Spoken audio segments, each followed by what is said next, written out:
Hello friends, एक बार फिर से आप सभी का बहुत बहुत स्वागत है स्टडी IQ PCS के प्लेटफॉर्म पर। देखिए, जब एक स्टूडेंट अपनी तैयारी की शुरुआत करता है तो उसके मन में बहुत सारे डाउट्स होते हैं। जब भी वो अपनी टेबल पर पढ़ने के लिए बैठता है तो उसके मन में इतने सारे डाउट्स होते हैं, इतने सारे डायलेमास होते हैं कि चलिए, सारी चीज़ें तो हमें पता है, हमने बहुत सारे लोगों के वीडियोस देख लिए, बहुत सारे टॉपर्स के इंटरव्यूज़ देख लिए, हमें सिलेबस पता हो चुका है, हमें बुक्स पता हो चुकी हैं। लेकिन एक्चुअली एक स्टूडेंट के माइंड को अगर पढ़ा जाए तो जब भी वो पढ़ने की शुरुआत करता है डे फर्स्ट से, तो उसके माइंड में बहुत से क्वेश्चंस होते हैं कि सबसे पहले जो ये सिलेबस है हमारा इतना वास्ट है, कैसे इसको कंप्लीट किया जाएगा। चलिए, किसी तरह से इसको हमने कंप्लीट कर लिया, तो इसको रिवाइज कैसे किया जाएगा, इसको याद कैसे किया जाएगा, इतना बड़ा जो सिलेबस है हम अपने माइंड में कैसे इसको बैठाएंगे, किस तरह से हम आगे बढ़ेंगे, प्रीलिम्स और मेंस की तैयारी क्या साथ में करनी चाहिए, मेंस के लिए कौन से बुक्स पढ़ने चाहिए, कौन से नोट्स पढ़ने चाहिए, प्रीलिम्स के लिए जहां पर फैक्चुअल इंफॉर्मेशन काफी ज्यादा मायने रखती है। हालांकि पिछले कुछ वर्षों में अगर देखें तो अलग अलग स्टेट PCS कमीशन के द्वारा अलग तरीके से एक स्ट्रेटजी फॉलो की जा रही है, जो कि UPSC यानी कि यूनियन पब्लिक सर्विस कमीशन के स्ट्रेटजी को फॉलो किया जा रहा है। जो क्वेश्चंस थे वो फैक्चुअल से होकर बदल करके अब स्टेटमेंट वाइज आ रहे हैं, एनालिटिकल अप्रोच के साथ आ रहे हैं। तो ये तमाम जो क्वेश्चंस होते हैं एक स्टूडेंट के माइंड में होते हैं। तो क्या एक सही स्ट्रेटजी होनी चाहिए, किस तरह से स्टूडेंट को अपनी खुद की स्ट्रेटजी प्लान करनी चाहिए। देखिए, सारे टीचर्स आपको सारी चीजें आपको अवेलेबल कराते हैं, जो भी आपका सिलेबस है उसको सिंप्लीफाइड वे में आपको समझाते हैं। लेकिन एक स्टूडेंट की भी अपनी एक खुद की स्ट्रेटजी होती है। जब तक आप खुद प्रयास नहीं करते हैं तब तक आप सक्सेस नहीं पा सकते हैं। तो आज इसी चीजों पर हम लोग बात करेंगे एक एनालिटिकल अप्रोच के साथ कि क्या सही स्ट्रेटजी होनी चाहिए कि जब एक स्टूडेंट अपनी टेबल पर पढ़ने जाता है वो किस तरह से अपने टाइम को मैनेज करे, क्या उसकी अप्रोच होनी चाहिए, क्या उसके डाउट्स होते हैं जब भी वो PYQs लगाता है, MCQs लगाता है और बहुत अच्छा परफॉर्मेंस नहीं दे पाता है, थोड़ी सी निगेटिविटी आती है। तो इन तमाम निगेटिविटीज को और ये जो जितने क्वेश्चंस हैं इसको क्या क्या इनका सही आंसर होना चाहिए, इस पर हम लोग बातचीत करेंगे। लेकिन उससे पहले एक इंफॉर्मेशन है आप सभी के लिए कि देखिए, स्टडी IQ PCS जो है उसने फाउंडेशन सक्षम बैच लॉन्च किया है, जहां पर प्रीलिम्स और मेंस की पूरी कंप्लीट तैयारी यहां की बेस्ट और एक्सपीरियंस फैकल्टी के गाइडेंस में करवाई जाएगी। तो यहां पर उत्तर प्रदेश, बिहार, उड़ीसा, पंजाब, असम, वेस्ट बंगाल, जम्मू एंड कश्मीर, मध्य प्रदेश, हरियाणा, इन स्टेट्स में अगर आप किसी भी स्टेट की तैयारी करना चाहते हैं या तैयारी आप शुरू कर चुके हैं लेकिन एक सही पेस नहीं मिल पा रहा है, एक सही गाइडेंस नहीं मिल पा रहा है, तो जुड़िए स्टडी IQ PCS के सक्षम बैच के साथ। यहां पर जो बैच स्टार्टिंग हो रही है वो 18 जुलाई को हो रही है और ये जो क्लासेस होंगी वो शाम 6 बजे होंगी। और जब भी आप अपने आप को इनरोल करें तो सलमान लाइव कोड का इस्तेमाल जरूर करिए, जिससे कि यहां पर मैक्सिमम डिस्काउंट आपको मिल जाए। तो अब चलिए हम अपनी बात करते हैं कि स्टूडेंट किस तरह से अपनी स्ट्रेटजी को फॉलो करता है या क्या उसकी स्ट्रेटजी होनी चाहिए कि जिससे कि उसको सही समय पर और एक कम टाइम के अंतर्गत उसको रिजल्ट मिल जाए, यानी कि जो उसका टारगेट है स्टेट PCS क्वालिफाई करने का, उसको वो क्वालिफाई कर सके। देखिए, छोटे छोटे गोल्स आपको बनाने होंगे। सबसे पहले जब आप अपनी टेबल पे जाइए तो अपनी नोटबुक में एक स्ट्रेटजी अपनी बनाइए। हर स्टूडेंट की अपने पढ़ने का तरीका अलग होता है, चीजों को रिटेन करने की कैपेसिटी अलग होती है, तो उसके अकॉर्डिंग अलग अलग स्टूडेंट की अलग अलग स्ट्रेटजी हो सकती है। लेकिन बेसिक जो क्वेश्चंस है जहां पर स्टूडेंट के मन में डाउट्स होते हैं उस पर अगर हम देखें तो सबसे पहले आप क्या करिए कि आपका जो गोल है वो एकदम क्लियर कट होना चाहिए। एक फिक्स टाइम होना चाहिए कि 1 अटेम्प्ट 2 अटेम्प्ट इससे ज्यादा मुझे नहीं देना है, या एक टाइम आप निर्धारित करिए कि इतने समय में मुझे क्लियर कर लेना है। यानी कि अपने गोल को आपको सेट करना है और आपको बिल्कुल क्लियर रहना है अपने गोल को लेकर के। तो सबसे पहले आप मान लीजिए अपनी नोटबुक है, उसमें आप अपने गोल को लिखिए कि आपका गोल क्या है।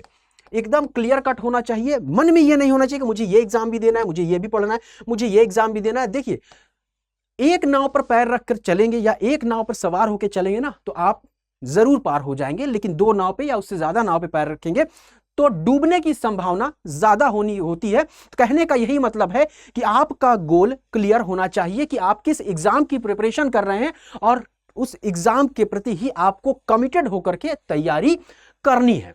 अब यहां पर सबसे पहला कि आपका गोल क्लियर होना चाहिए। इसके अलावा जो भी आपका सिलेबस है, मान लीजिए आप पॉलिटी से शुरू करते या कोई भी सब्जेक्ट, आप जिस सब्जेक्ट से भी पढ़ना चाहें उस सब्जेक्ट्स में देखिए, कोई बुक पढ़ रहे हैं या जो टीचर पढ़ा रहा है उसको भी पढ़ा, तो अलग अलग चैप्टर्स होते हैं। तो उन चैप्टर को भी आप अलग अलग पार्ट्स में तोड़ सकते हैं, डिवाइड कर सकते हैं। तो यानी कि break task into smaller steps, यानी कि छोटे छोटे, जैसे कि आप देखिए सीढ़ी में छोटे छोटे पायदान होते हैं और एक एक स्टेप पर चढ़ते हुए हम छत पर पहुंच जाते हैं।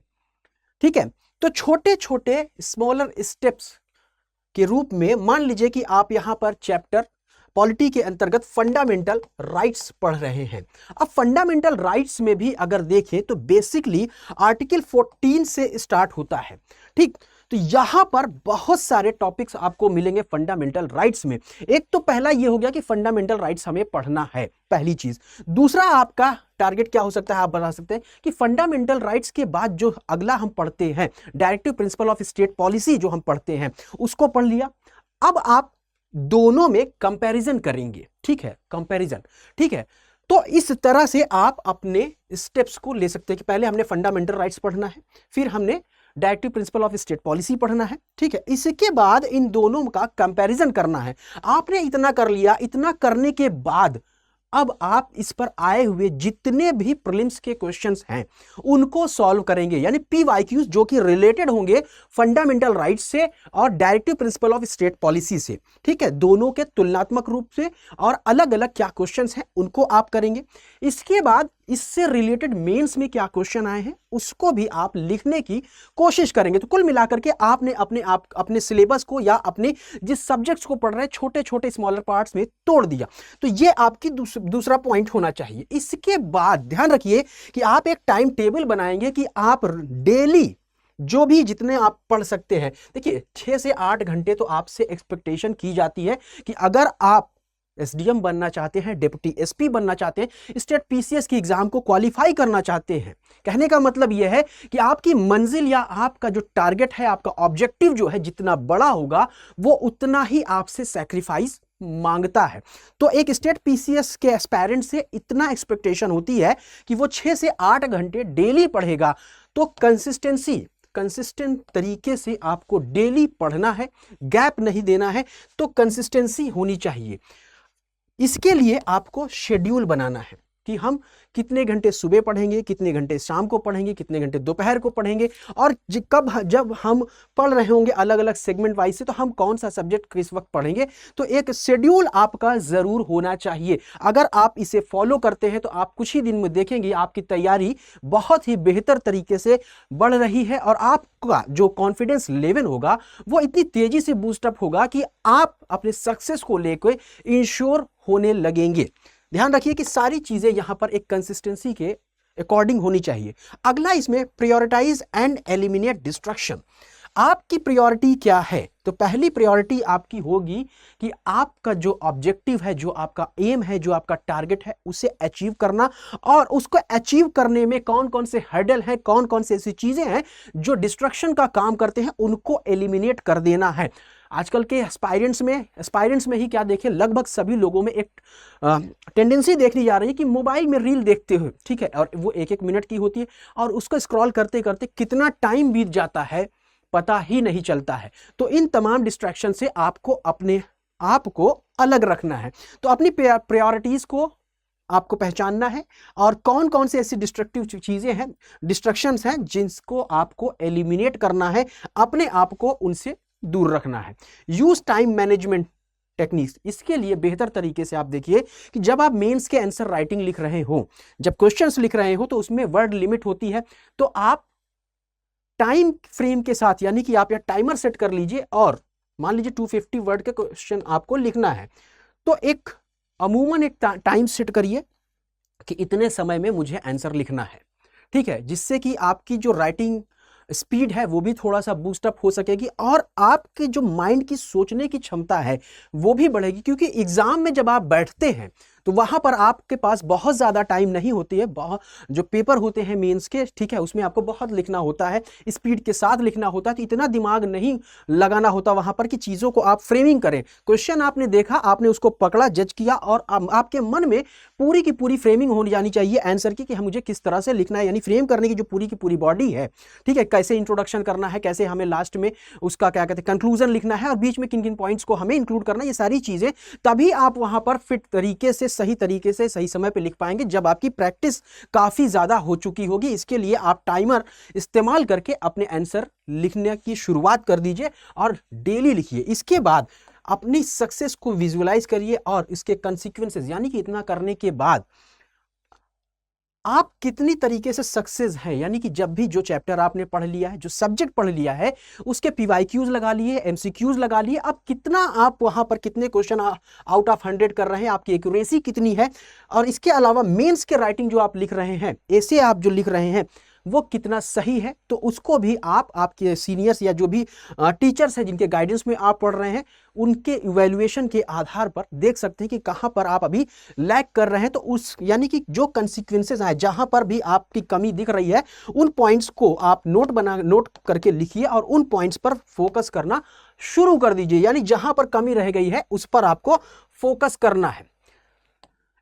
और जो ये रिजल्ट आए जिसमें आपने अपने आप को इवैल्यूएट किया, चाहे अपने लेवल से किया या आपने आंसर राइटिंग करके अपने टीचर्स के इवैल्यूएशन के बेसिस पे किया, तो जो भी रिजल्ट आया, जो भी कमियां हैं, जो पॉइंट्स छूट गए हैं, उसके लिए आप किसी और को अकाउंटेबल नहीं बना सकते, खुद को बनाइए कि क्या आपने एक कंटिन्यूस तरीके से पढ़ाई की है, क्या आपने 6 से 8 घंटे डेली दिया है, क्या आपने रूटीन को फॉलो किया है। तो वहां पर अगर कोई चीज कमी रह जाती है तो उसको सुधारने की जरूरत है, और यहां पर फिर से जो कमियां रह गई हैं वहां पर स्मॉल स्टेप्स, यानी छोटे छोटे टारगेट को, फिर जो कमियां रह गई जिनको आपने हाईलाइट किया पॉइंट वाइज, उन बिंदुओं पर काम करना शुरू करिए और उनको भी छोटे छोटे स्टेप बना करके ही आप फॉलो करिए और उसको कम करने की कोशिश करते रहिए, यानी कि एक स्टेप वाइज ही आपको आगे बढ़ना है।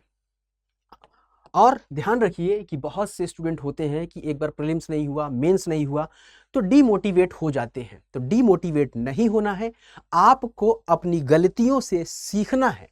ध्यान रखिए कि जब भी कोई व्यक्ति फेल होता है, प्रीलिम्स में हो, मेंस में हो, इंटरव्यू हो, तो उसे डीमोटिवेट नहीं होना है, बल्कि अपने फेलियर से सीख करके आगे बढ़ते रहना है, ठीक है। और सक्सेस आपको जरूर मिलेगी, लेकिन सही स्ट्रेटजी, सही तरीके से, सही गाइडेंस में अगर आप अपनी तैयारी करते हैं। तो कुल मिलाकर के ये सारे कुछ पॉइंट्स रहे जो कि आपके स्ट्रेटजी में होने चाहिए जब भी आप अपनी स्टडी की शुरुआत करते हैं।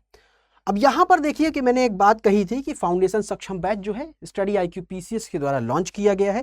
तो यहां पर मैं आपको थोड़ा सा बता दूं कि इन स्टेट में आप कैसे अपने आप को इनरोल करेंगे, क्या तरीका होगा। तो इसके लिए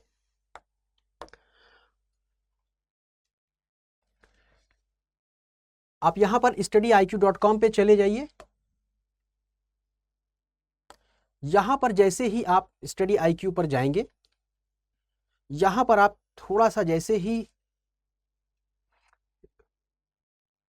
नीचे जाएंगे तो यहाँ पर स्टेट PCS लाइव आपको मिल जाएगा। इस पर एक्सप्लोर कोर्सेज पर क्लिक करिए। इसके बाद यहाँ पर अलग अलग स्टेट जिसमें भी आप इनरोल होना चाहते हैं, लेट सपोज उत्तर प्रदेश में आप अपने आप को इनरोल करना चाहते हैं, यहाँ की तैयारी करना चाहते हैं, आप इस पर क्लिक करेंगे।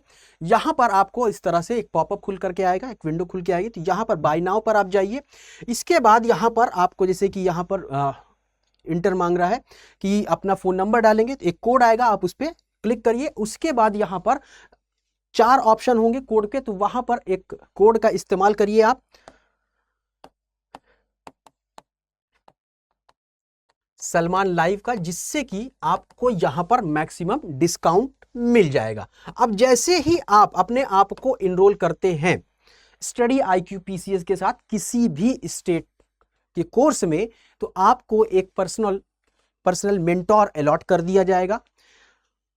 अब यहां पर बात आती है कि क्यों आपको जुड़ना है स्टडी आईक्यू पीसीएस के साथ, क्या ऐसी खास बात है स्टडी आईक्यू पीसीएस के कोर्स में। तो देखिए, सबसे पहले यहां पर जो बेस्ट फैकल्टी है उनके गाइडेंस में आपकी तैयारी करवाई जाएगी और उन फैकल्टीज के द्वारा 1000 आवर से भी ज्यादा लाइव लेक्चर्स आपको प्रोवाइड कराए जाएंगे। किसी वजह से अगर ये लेक्चर्स आप मिस कर देते हैं तो वीडियो वहां पर आपको ऐप पर पड़ी रहेगी, जिसे आप अनलिमिटेड टाइम एक्सेस कर सकते हैं।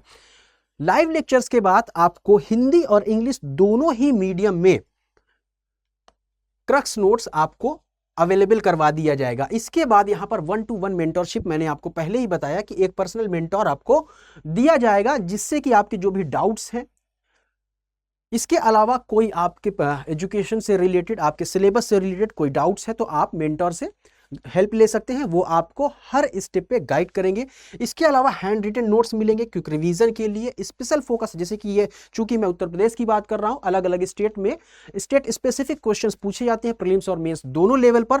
तो यहां पर अगर उत्तर प्रदेश की बात करें तो यहाँ स्पेशल फोकस किया जाएगा, जो उत्तर प्रदेश से रिलेटेड स्पेसिफिक टॉपिक्स होते हैं जिन पर क्वेश्चन पूछे गए हैं और आगे भी पूछे जाएंगे। डेली आंसर राइटिंग के लिए आपको प्रैक्टिस क्वेश्चन दिए जाएंगे मेन्स के लिए। इसके अलावा वीकली करंट अफेयर का सेशन यहाँ पर आपको कंडक्ट कराया जाएगा, जिससे कि अलग अलग सेगमेंट वाइज करके, जैसे कि मान लीजिए स्पोर्ट्स के फील्ड में पिछले एक वीक में क्या डेवलपमेंट हुए, साइंस एंड टेक्नोलॉजी के क्षेत्र में क्या डेवलपमेंट हुए, क्या अपडेट्स हुए हैं, कहां कहां पर कौन कौन सी समिट हुई है। तो अलग अलग कह लें कि अलग अलग फील्ड वाइज, जैसे कि मैंने बताया कि स्पोर्ट्स में हो गया, साइंस एंड टेक्नोलॉजी में हो गया, इन्वायरमेंट में हो गया, नेशनल न्यूज़ क्या रहा है, कौन से पर्सन जो है न्यूज में रहे, इंटरनेशनल लेवल पे, इकोनॉमी के सेक्टर में, तो इस तरह से सेगमेंट वाइज करके करंट अफेयर्स आपको यहां पर करवाया जाएगा। इसके बाद मॉड्यूल वाइज टेस्ट भी आपको करवाया जाएगा। जैसे ही कोई चैप्टर कंप्लीट होता है तो उसके लिए आपको यहां पर प्रैक्टिस सेशन दिए जाएंगे। इसके अलावा यहां पर एसे राइटिंग इनरिचमेंट के लिए एक्सक्लूसिव सेशन लिए जाते हैं।